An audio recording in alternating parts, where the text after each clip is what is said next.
And now, with great pleasure, I invite Prime Minister of Canada, His Excellency Mr. Justin Trudeau, to take the floor. My friends, President Zelensky, Vladimir, Mustafa Aga, leader of the Crimean Tatar people, partners, allies, I'm joining you today from Toronto with the German Chancellor, my friend Olaf Scholz. Last year, when Canada participated in the first Crimea Platform Summit, no one yet knew that Vladimir Putin would launch a full-scale, unprovoked invasion of the rest of Ukraine. Today, on the eve of Ukraine's Independence Day, we're here to reaffirm our steadfast support for the full restoration of your independence, territorial integrity, and sovereignty. We're here to remind the world that within Ukraine's internationally recognized borders, there is Crimea. Crimea is a part of Ukraine, not a part of Russia. In fact, we can't forget that Putin's invasion of Ukraine really started in 2014 with the attempted annexation and illegal occupation of Crimea and the city of Sevastopol. The Ukrainian people have the right to defend themselves, including in Crimea. So Canada will continue to be there to support you, and we know that our allies, like Germany, will continue to do the same. Le Canada va toujours être là pour soutenir la démocratie et le respect du système international fondé sur des règles. Quand la Russie a envahi la Crimée, elle s'est attaquée based on the rules.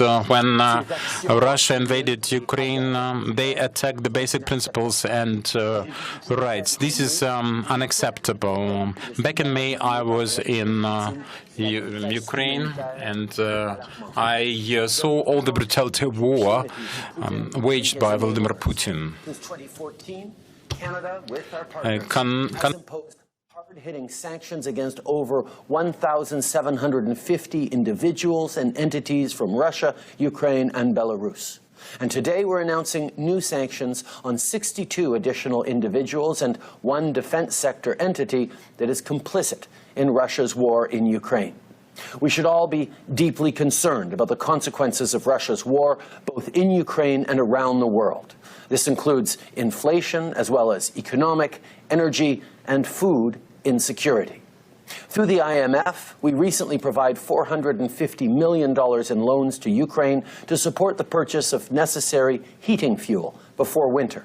We've now disbursed the complete $1.95 billion in loans committed this year.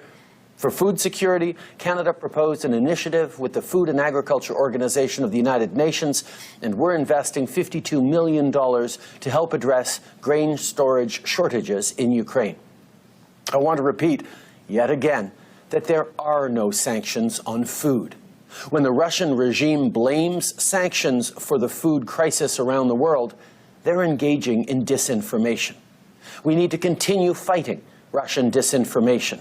That's why Canada will create a dedicated team to help increase our capacity to monitor and detect Russian and other state-sponsored disinformation.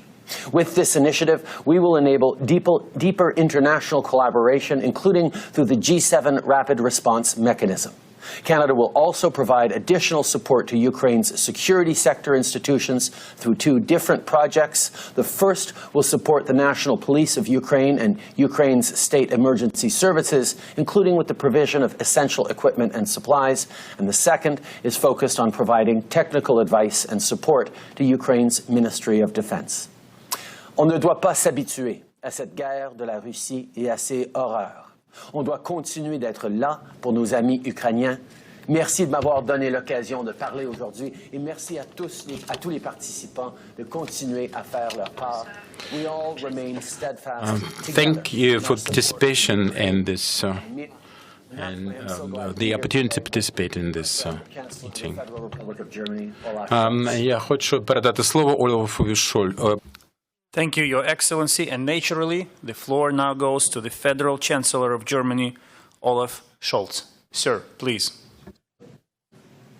President Zelensky, Justin, dear colleagues and friends of Ukraine, thank you very much for the invitation to this year's Crimea Platform Summit. 8 years after Russia's illegal annexation of Crimea, And 6 months after the beginning of Russia's latest blatant war of aggression, it is more than timely to come together with partners in this important forum. Today, on the day we commemorate the victims of Stalinism and fascism, we make once again clear that the international community will never accept Russia's illegal, imperialist annexation of Ukraine territory. Russian unprovoked and unjustified war of aggression against Ukraine has been met with a courageous defense by the Ukrainian people. To them, I pay my utmost respect.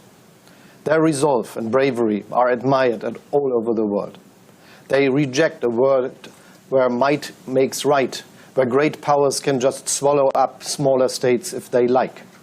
This summit demonstrates that today Ukraine's partners are more united than ever. I can assure you, today as in Elmau, when I met with my fellow leaders of the G7, Germany stands firmly by the side of Ukraine for as long as Ukraine needs our support. We will uphold our unprecedented sanctions together with partners. We will support Ukraine financially. We will continue to supply weapons. We have put on track a new package, including another modern air defense systems, rocket launchers, and tons of ammunition, anti-drone devices, and armed recovery vehicles. Our hospitals will continue to treat wounded Ukrainians. Our borders, our schools, and our labor market will remain open to all who must flee Russia's terror. What is equally important, together with our partners and allies, we have intensified our outreach to third countries to further strengthen the international support of Ukraine. Under the German G7 presidency, Argentina, Senegal, South Africa, India and Indonesia were invited to the Elmau summit as partner countries and were closely involved in our discussions on the repercussions of the Russian war of aggression. Be it via G7, the EU, the United Nations or the Crimea platform, we will continue our international outreach and underline the global dimension of this conflict. We condemn Russia's attempts to forcefully integrate parts of Ukrainian territory. Our message is clear. Any sham referenda or other attempts to alter the status of parts of Ukraine territory will never be recognized, and that such steps preclude any negotiation approaches. It is Russia, with its war of aggression, that is responsible for worsening food security, with grave implications for people worldwide. As a reaction to this crisis, at this year's summit in Elmau, the G7 provided an additional $4.5 billion support for global food security. We welcome the recent United Nations agreement on grain exports via maritime safe corridors. As European Union, we have facilitated grain exports via land and rivers, thus exporting over 8 million tons of Ukrainian grain between April and early August through our solidarity lanes. We also see that storage capacities in Ukraine are still under pressure. To address this, Canada, Germany, and Japan are financing with over $60 million a new program of the Food and Agricultural Organization. This program will, in coordination with the Ukrainian government, support small and medium-sized farms with temporary and fixed storage solutions for grain and oil seeds.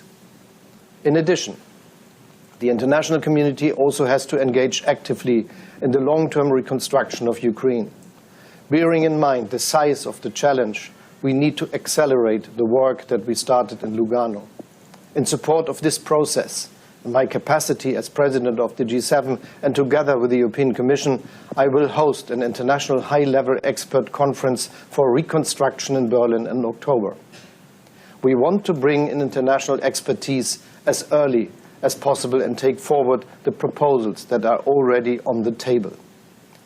Ladies and gentlemen, I'm certain Ukraine will overcome the dark shadow of war because it is strong, brave, and united in its fight for independence and sovereignty, and because it has friends in Europe and all over the world. I wish my Ukrainian colleagues and friends a safe celebration of their National Independence Day tomorrow. Thank you. Thank you, Mr. Chancellor.